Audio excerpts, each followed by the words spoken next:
How's everybody doing out there today? I want to apologize first of all for my obscure posting locations. You know, when you have thought, you have inspiration, sometimes you can't always worry about the surroundings. You just got to put it down on paper or put it on video. So I just wanted to take a minute to share this thought. You know, as you all know, we've been talking about race, understanding relationships with each other and our history.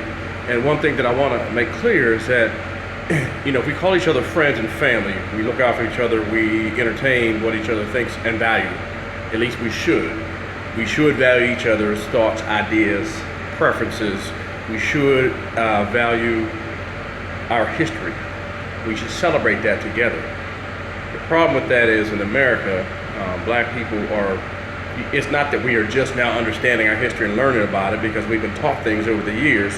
It's just that in recent years, with the invention of the internet, thank you, Al Gore, and things are online more. Things are more accessible for all of us. So we're learning these things, we're sharing these things, and we are getting a sense of our history and our heritage. And my whole life, I'm 47 years old, my whole life, I felt that there was missing pieces about my history. There were gaps in life that just couldn't be explained. And they're starting to make sense now to me.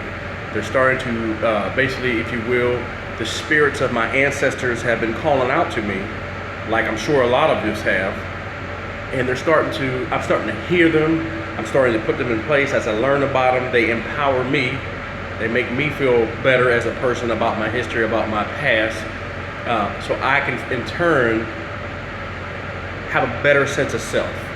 And this has allowed me to fit in better in America, if you will.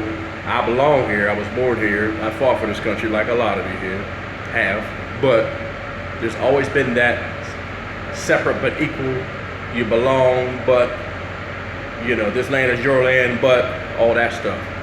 I can deal with that better, understanding where my people have come from, how I've got here, how our ideas and thoughts are processed.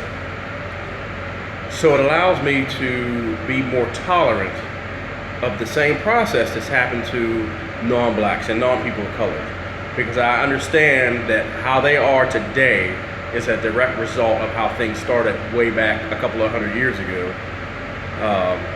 You know, that sense of entitlement that we talking about, white entitlement and white privilege, I would liken it to the sense of, well, if you've not been told any different, that's just the way you act and that's just the way it is.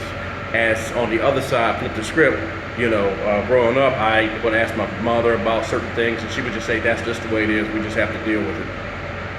Well, that's not a good answer. That's not an answer good enough for me. It certainly is not the answer I tell my children, my grown children and my young children. The beautiful thing about where we're at right now is that, you know, we're learning this together. It ain't new information. It's just how it's coming about. It's how it's getting to us. So I would challenge everybody to open your minds, listen, and take that into your heart. Because as I grow and as I learn, if you call yourself a friend or my brother, you should be happy for me. You should be happy that my spirit is becoming pacified by my own journey, about my own history.